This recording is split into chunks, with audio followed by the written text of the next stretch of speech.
Good afternoon. We're going to get this meeting started. Agenda item 8, opening items, call to order. Trustees present this evening are Trustee Arellano, Trustee Castillo, Trustee Calderon, Trustee Avina, and Trustee Contreras. You have a full quorum. Thank you. Pledge of Allegiance. Mr. Avina, can you please lead us?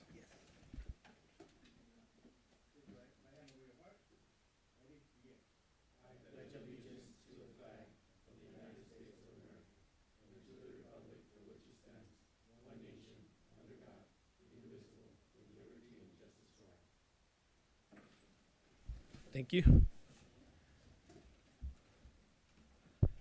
Item B. Comments from the public. The board will take any and all comments from the public related to items on the agenda or any items on the district business that is not on the agenda. Do we have anything? None? Okay, we'll go to item C. Consent agenda. All items appearing will be acted upon by one motion without discussion unless any item is pulled for separate consideration and action. Any reason to pull 7 or 8? No? Okay. I'll make a motion to approve the consent agenda. I'll second that motion. I have a motion by Mr. Castillo, second by Ms. Calderon.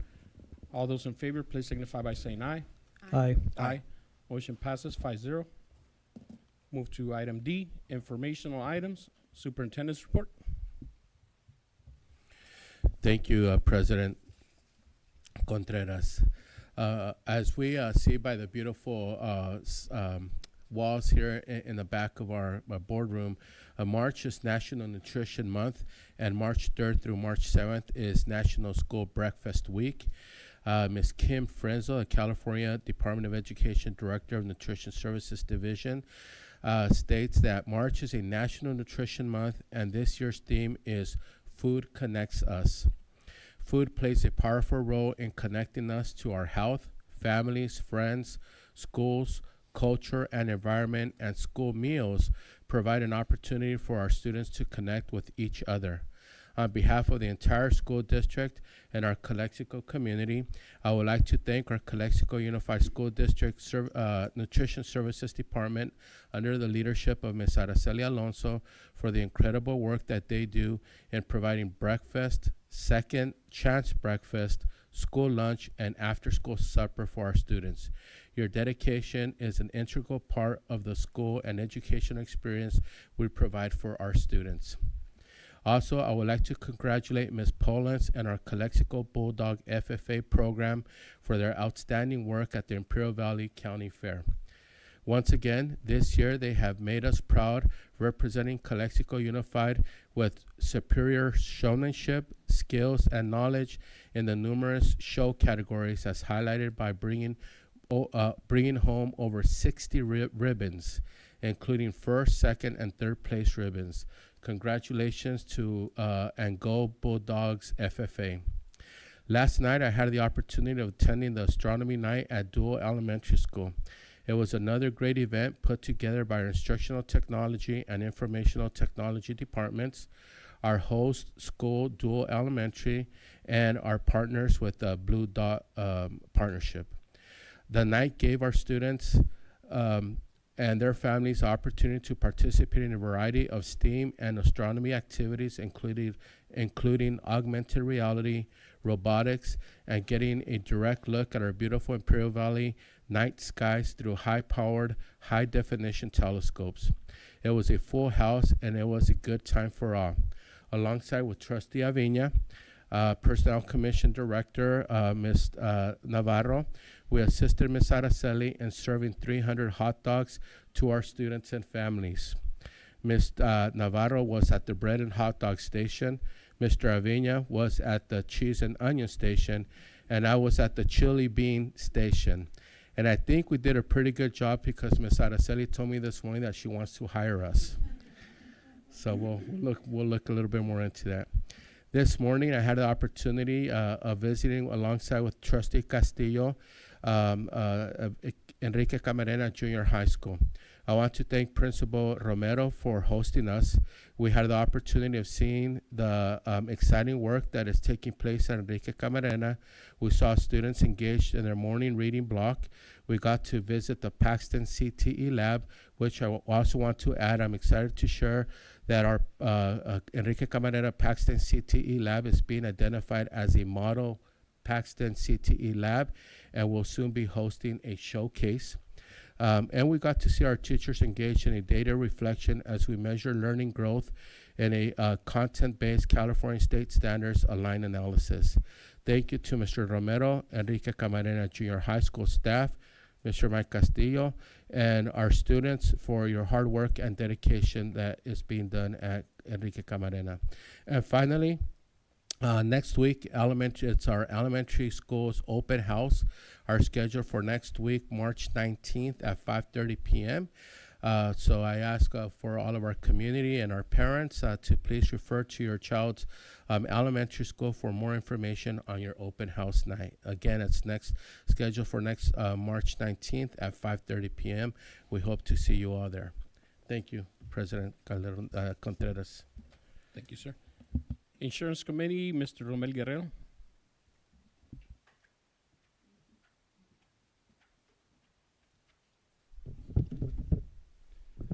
Well, good evening, President Contreras, trustees, Superintendent Jimenez, and members of the public and present here. Just wanted to give you an update on our insurance committee meetings. We've been meeting every month.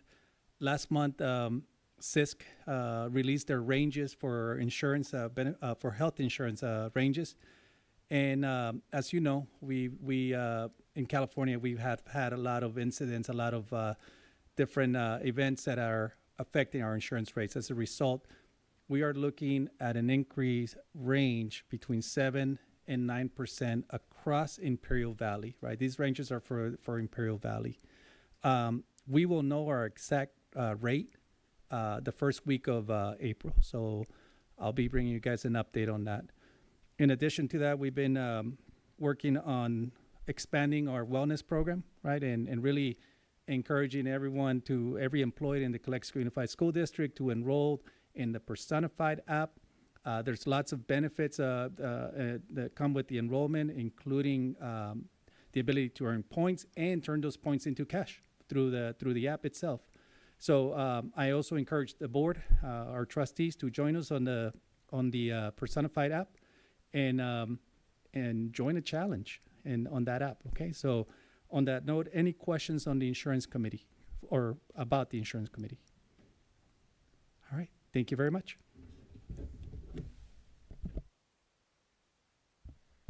Thank you, sir. Item number 3, board reports. Is that again? Good evening, everyone. I had the opportunity to attend High School Madness, I was glad to see all the students and the great pride of the Bulldog pride. I was also glad to see Mr. Moreno and his staff. You know, he had the microphone out there. He was trying to rally up the students, and we had a great turnout. And unfortunately, we couldn't get first place this year, but we're hoping for the best for next year. And that's pretty much all I have. Thank you. Good evening, everyone. I just want to start by saying I love this weather. A little rainy, a little chaotic, a little chaos sometimes for schools, but again, it's only a few days out of the year. But again, I think this time of year also reminds us and signifies fair days. And as was mentioned, a lot of activities happening at the fair. A lot of the efforts of our teachers and students are reflected there with the activities across the animals and activities, March Madness, as you mentioned. Fun times and certainly, enjoyable for our students and their work. I think it was mentioned as well, the visit this morning to Enrique Camarena. Again, I'm trying to go out to school sites, kind of reacquaint myself there, meet the staff, and I just want to thank Enrique Camarena for the visit this morning. Staff was very welcoming to myself and Mr. Jimenez. It's good to see staff engaged in their activities in the classroom, students on task. The data review was good conversations there to see what they're doing to improve test scores and benchmarks and bandwidth and all. And also just the new activities, the new labs and campus. So I was thankful for that. I'll try to hit some more schools too. I think important, and we've had some discussions, I think the collaborations and outreach we're having or trying to engage in with our community and our families, here in Calexico. One of the, I think, initiatives is really to collaborate with the city, and we've had some mention and talk about that. I want to just mention, I know last week, Read Across America, certainly, there were certain activities across the school sites. Many school and classrooms had those reading activities, Dr. Seuss. It was good to see the pictures and all that were shared. Likewise, the city library had their event, where teachers and ACT participate alongside with the city. So that was good to see that interaction and collaboration. Tuesday, I believe it was, we had a meeting with the city also to talk about some topics, including collaborations, how we might be able to work together on kind of initiatives here in the community. As a reminder, our schools are a reflection of our community. Our kids, in our classrooms also live in the community. What happens in the community is brought into the school. So as we can work together and support our children, our families, it just makes us a stronger community. That meeting on Tuesday with the city talked about how we can work together, whether it be, on joint use facilities, the swimming pool as we do already, or other activities. So hopefully we can continue and have those conversations and bring those to the board.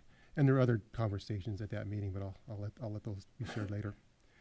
And of course, with Read Across America, I was thankful to have the opportunity to go to Maine's and participate in their TK classroom and read to the students there. So that was always fun.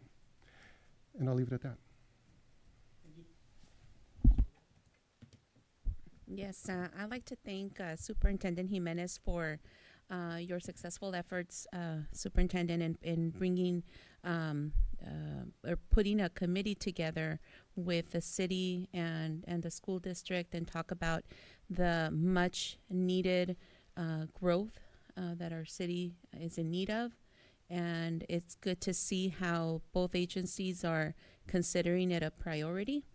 I'd like to thank Mayor Nuricumbo, who was there present, Councilmember Marquez, the interim city manager, Rick Daniels, was his second day on the job, I believe, or third day on the job, and he was there in the meeting, and the planning and building director, Michael Coyne, like Mr. Castillo said, he was there. Luis de la Torre was there. Superintendent was there. We had some really, really good conversations, and it's looking very hopeful. And we talked about putting our resources together, the district resources, the city's resources, and I think good things are coming our way. So let's continue meeting and discussing and planning and taking action. And that's all I have. Thank you. Well, a shout out to all the staff that got the, astronomy night last night. That was fun. Seeing students and parents come together for learning, communicating, connecting. I got to meet Mr. Stone's adult class. They're learning coding. So they're excited. They're working with a group of kids, and they're doing coding and adult education. So that was pretty amazing. And it's a great opportunity. Like Mr. Jimenez said, we were helping there in the line serving hot dogs, and it was stressful. Serving cheese to 300 people and making sure I'm not putting too much or not enough. So it was fun. A great time to see a lot of ex-students, ex-colleagues, ex-parents. So it was nice. So thank you to everybody that put that together. I know it takes a lot of work. So, and there's another one coming up in Camarena, right? In a couple of weeks or months. So, okay, I'll be there. That's fine. Thank you. That's it. Thank you, sir. Just want to thank my colleagues for doing all those visits to the different schools and participating in the different events. It's just the way that we bring those things back to the public is by showing up, right? So thank you guys for that. Just as a reminder, next week we do have our retreat on the 20th, so we'll be here again next week. Wanted to thank the maintenance department for putting up all the lights right? So if you go, I have practice with the kids in the after school program. So, you know, when you go there, now the courts are lit up. The tennis courts have all the brand new lights in there, so it's super bright. Yesterday, just about every event that could use the facilities was there, you know, and all the lights were in there. I think the only ones that were lacking any type of lighting is the softball field, you know, but, you know, they were done before the sun went in. So just want to thank you and your staff for doing a great job and, you know, making sure that we're properly lit for sports. And that's it.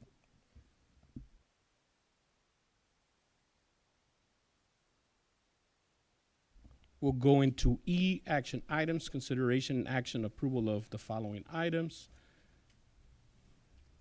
Item number 1, approval of fiscal year 2024-2025 second interim financial report. We're going to have Mr. De La Torres give us a brief, some brief information on this.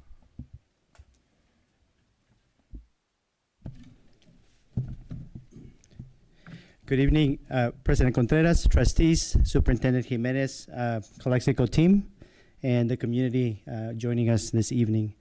And I definitely want to thank everyone out in the school districts. I'm going to continue with the same theme, right? It really does take a village, and it does really take a village throughout our school district to ensure that all of us are making sure that all of our expenditures are allowable, reasonable, and necessary. And we have a lot of activities, and we have a lot of programs, and we have a lot of resources. So we're very thankful for that. Joining us tonight is also Vanessa, our business manager, and Cesar, our accounting supervisor. They're part of the team that also puts this report together. Everyone on the business services team is an integral part of putting this report together. This 139 plus page report can only get done if we all collaborate together. So thank you for the opportunity to bring this report to you. The second interim report is one of 2 interim reports that we bring to the board during the fiscal year.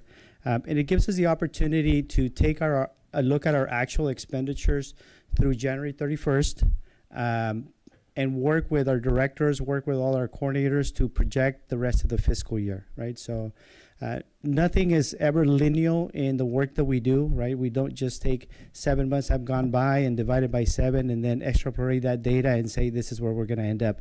It never works that way. So all of you who work with budgets certainly know that. But it gives us the opportunity to really take a look and see where we're at, where we can course correct, where we can add more services. Sometimes we have expenditures that don't get realized. One example of them may be that we have a vacancy that just hasn't been filled throughout the year. Right? So all of us in the business department would depend on the California budget timeline. There you can see on the screen, and for this budget, we really depend on the governor to provide us by January 10th their projections for the rest for fiscal year 25-26 and any updates that there may have during the current fiscal year. What are the major factors that are influencing district budgeting? They continue to be the same. They continue to be the same for our district. I will say that they continue to be the same for most school districts out there. Declining enrollment, chronic absenteeism. As you well know, the funding for school district is not really based on enrollment. It's largely based on average daily attendance. So it's one of the challenges that all of us school districts have. We have to have the capacity to serve the 8,000 plus students that we have, and then they don't always show up, and then we get funded at the ADA rather than the enrollment. The other is unfunded programs. We continue to have large contributions from the general fund to these programs, and some of those are things that we love to do, things that we must do, things that we're required to do. One of the biggest challenges for us this year, and I'll say that I'll probably speak for most school districts throughout, has been the SPED transfer from ICOE. We're still looking to ensure that we project the right expenditures. This will be a base year for us, but we work closely with the SPED director and all of his team so that we can ensure that we're capturing the expenditures and we can better budget for the upcoming fiscal years. The other that I mentioned there, of course, is inflation and then the increasing pension rates. And you can see there on the screen, CalPERS continues to project increases in the contributions. This year, we're contributing 27.05%, which is a huge expenditure for any school district. The out years continue to have increases, and these are really on top of previous increases that have gone from 18%, 22%, and right now we're at 27.05%. So what are the fiscal conditions? When we heard the governor provide their budget update, and again, we always look towards the governor to give us guidance and help us ensure that we take into account all of the things that are unknown for us. I will say that what we heard from the governor this year was kind of murky, right? And I know that's not a very technical term, but it was kind of murky. From one side, we see that inflation is ticking down a little bit. We see that inflation will not continue to have the same impact as it has. We see the stock market going up. We see the stock market going down.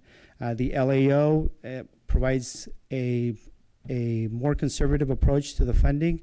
So it wasn't a really, really clear budget from the governor, but of course we take those numbers and then we work with all of our team to ensure that we're projecting the rest of the fiscal year and the subsequent fiscal years. One of the things that's definitely worth mentioning, and we don't necessarily have all of these funding streams, but one of the things that I wanted to mention to you is the COLA for this year continues to be at 1.07, right? So that wasn't changed for the current fiscal year. The COLA for the next fiscal year was actually downgraded from 2.93 to 2.43. And then the other thing that you can see on the screen there is that not every program that we have, not every funding stream that we have actually gets a COLA, right? So the COLA is not necessarily across the board for all of us. And we gotta make sure that we're able to sustain the services and take into account whether it does have a COLA or it doesn't have a COLA. So what are the assumptions that all of us use, right? This is a whole list of the assumptions that are provided to us. A lot of guidance comes from ICOE.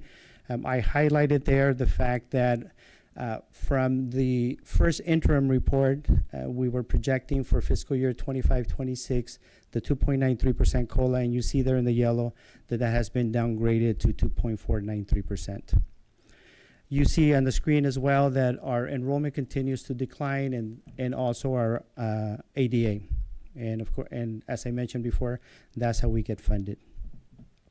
I'll say that one of the bright spots in our school district is that although you see there that our workman's comp rate is 7.2886%, and it is a high number, we've seen the workman's comp rate coming down every year, right? When we spoke several months ago, we talked about the savings that was achieved this year by all of the work that's done with the HR department and everybody working safe, that we projected a savings of over $530,000 for this fiscal year.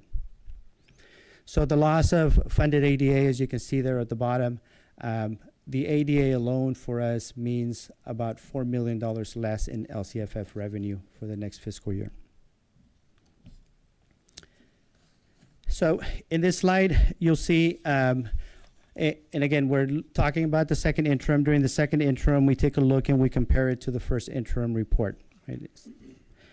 For the second interim report, we do see increases in projected revenue of $6.2 million, but this is largely due to revenue under community schools, Golden State Pathways, and other resources. We continue to update expenditures and therefore revenues associated with the energy modernization project. However, we do see a decrease, as you can see on the screen, in LCFF revenue compared from the first interim report to the second interim report of $1.6 million. For the current fiscal year, we do see overall decrease to the revenues over expenditures. However, as you well know, we are deficit spending, and we have to be very cognizant of the fact that we're deficit spending. We do see an increase of our ending balances of $2.4 million there. But a lot of this money includes unrestricted fund or restricted funds, that are really not just for spending in 25-26, but also spending in 26-27. So again, although we do see an increase to our ending fund balance, this is really for subsequent fiscal years. This is a graphic interpretation of the information that you saw on the previous slide. One of the things that I would definitely like to highlight, as you can see there, you know, I know that you can all look at the expenditure summary there on the right, but 72.73% is the projected expenditure for salary and fringe benefits for our school district. Our multi-year projections. As previously mentioned, the district is projecting deficit spending during fiscal year 24-25. We also continue to project deficit spending for the 2 subsequent fiscal years. And again, we mentioned some of the reasons, right? This is due to the loss of LCFF funding, the ADA, chronic absenteeism, and all those other factors that we mentioned. As a district, we acknowledge our responsibility to ensure fiscal solvency for the current and some fiscal years. The district has and will continue to be very intentional and strategic in addressing deficit spending by adjusting our staffing ratios and by reducing our operating expenditures to decrease and, if possible, work towards eliminating deficit spending. For fiscal year 23-24, just to give some historical context, the district closed 11 certificated positions and 24 classified positions. For fiscal year 24-25, the district closed 16 certificated positions and 4 classified positions. For fiscal year 25-26, the district continues to adjust our staffing ratios by approximately 29 certificated positions, 24 classified positions, which also includes management. And that addresses our reducing enrollment numbers in the ADA situation. So the district, the board has been very strategic in providing us guidance and ensuring that we are adjusting to the reality of declining enrollment and deficit spending. So this is a slide that I brought before. You know, why are we projecting deficit spending? I've already mentioned the reasons in the previous slides. With this, you know, what I want to just make sure that we're all cognizant of is that we are continuing to be very, very intentional in addressing our expenditures, our day-to-day operations, and our future and subsequent years. So how do we balance our budget? We balance our budget by, again, looking at our staffing ratios, looking at our expenditures. We look at our vacancy analysis. The team, and many of them are here today, work really, really hard on looking for additional funding opportunities and leveraging those funding opportunities so that we can continue to provide high-quality services in our school district. So our plan is to continue to be very strategic and continue to work with all of our stakeholders. As you saw in the overall report that's in the system, our cash flow continues to be strong. We have been able to maintain, and I use this term, 4 to 3 months worth of all of our monthly expenditures. Our monthly expenditures are about $17 million per month. So our cash flow continues to be strong. Our reserves are good, but we've got to be very intentional in how we take a look at what expenditures we can reduce and where we can continue to provide high quality services, but ensuring that we're fiscal compliant. So tonight we are requesting from the board a consideration for a positive certification. Oops, sorry. So I don't know if anyone has any questions. Any questions? No. Thank you, Mr. Doctor. Thank you. So we'll move to item 1, approval of fiscal year 2024-2025 second interim financial report, as explained by Mr. De La Torre. If I could get a motion. Motion. I'll second. I have a motion by Mr. Avina, second by Ms. Calderon. All those in favor, please signify by saying aye. Aye. Aye. Aye. Thank Motion you, Mr. passes La 5-0. Torre and team.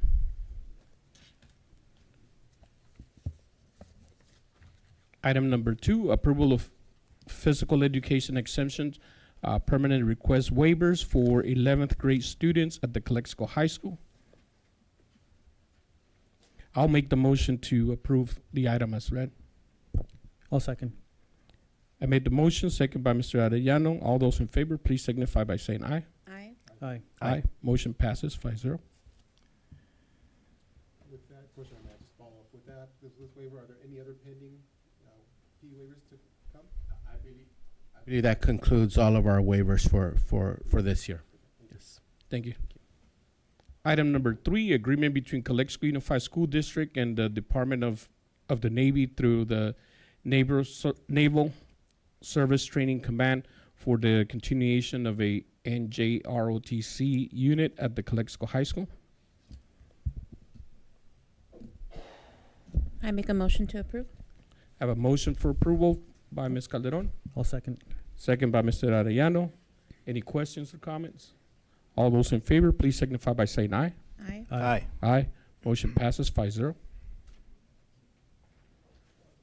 Item number 4, agreement between Calexico Unified School District and Paragon Inspection Services Limited Liability Corporation for division of the State Architect DSA Inspector Services for the Energy Efficient Program at Maintenance and Operations Family Resource Center, Jefferson Elementary, Kennedy Gardens Elementary, Mains Elementary, and Rockwood Elementary. Do I have a motion for an approval? I motion. I'll second that motion. Any questions or concerns?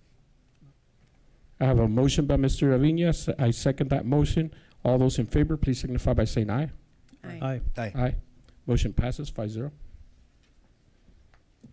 Item number 5, memorandum of understanding between Calexico Unified School District and Imperial County Office of Education, Student Wellbeing and Family Resource Department for professional development.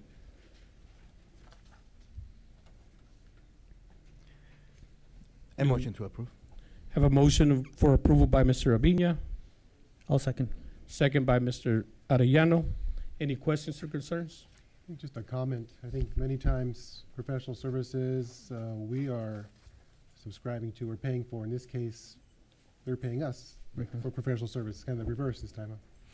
Absolutely. And so ICOE reached out to us because of the work that we're doing here with a lot of our technology programs. And so with one of our technology coaches, Mr. Jesus Arguelles, Huerta, Mr. Jesus Huerta, and they asked, can we utilize his skills and knowledge in the work of educational technology to provide professional development in an ICOE professional development program.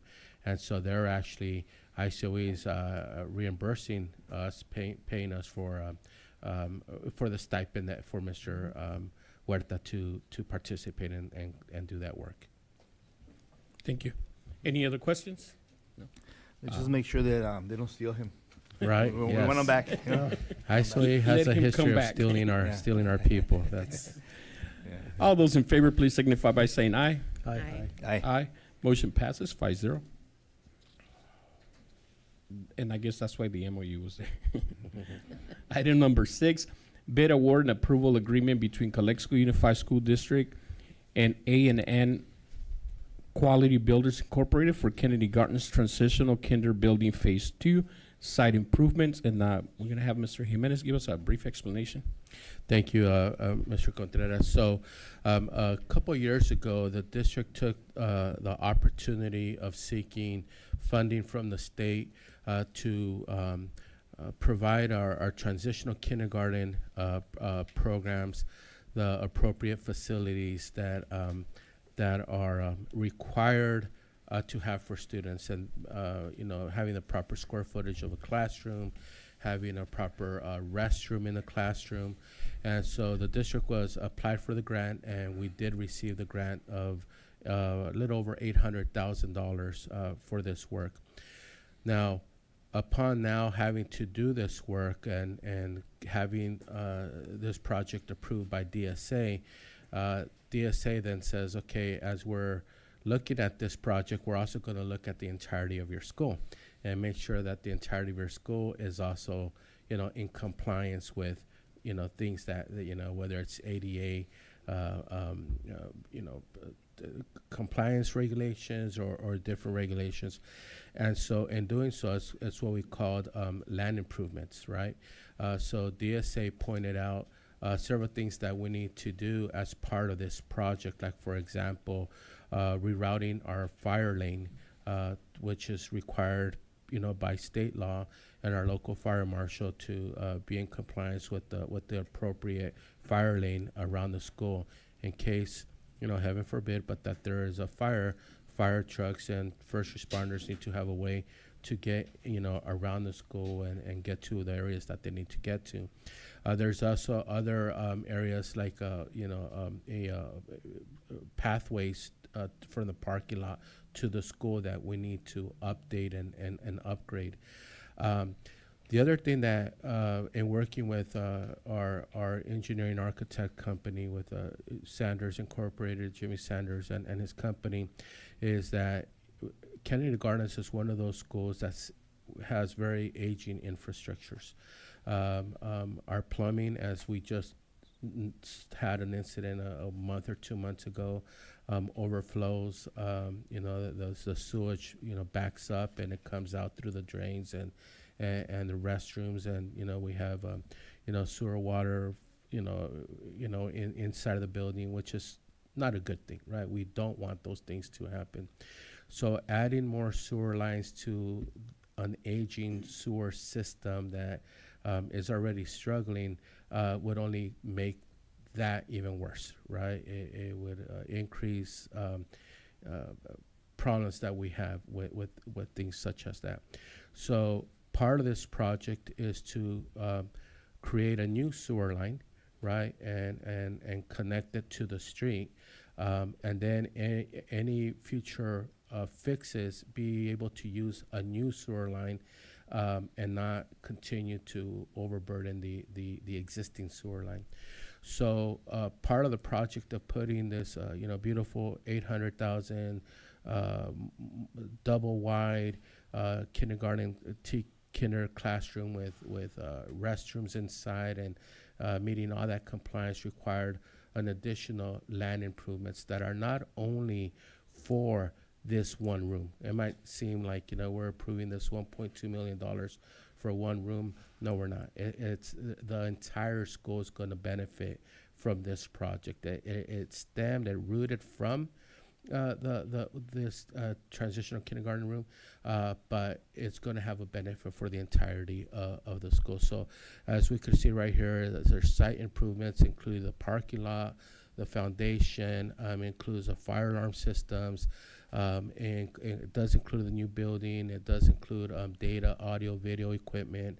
As I stated earlier, it does include rerouting our fire lane. It does include pathways to the school. It does include a new sewer system that is going to be connected to this new building that in the future we'll be able to tap into, for other plumbing type of projects. So that's what the board will be approving tonight for this pretty big project at Kennedy Gardens, which my understanding and talking with people who have been here for a very long time, Kennedy Gardens has not received a lot of the renovations or updates in many years.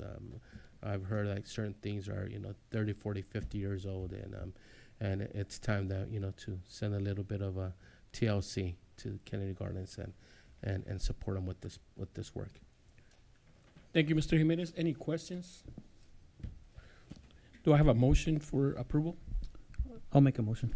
A motion by Mr. Arellano, A second. second by Mr. Avina.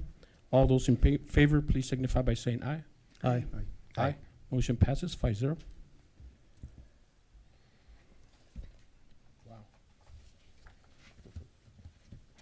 We're going to move to G, announcement to convene into closed session.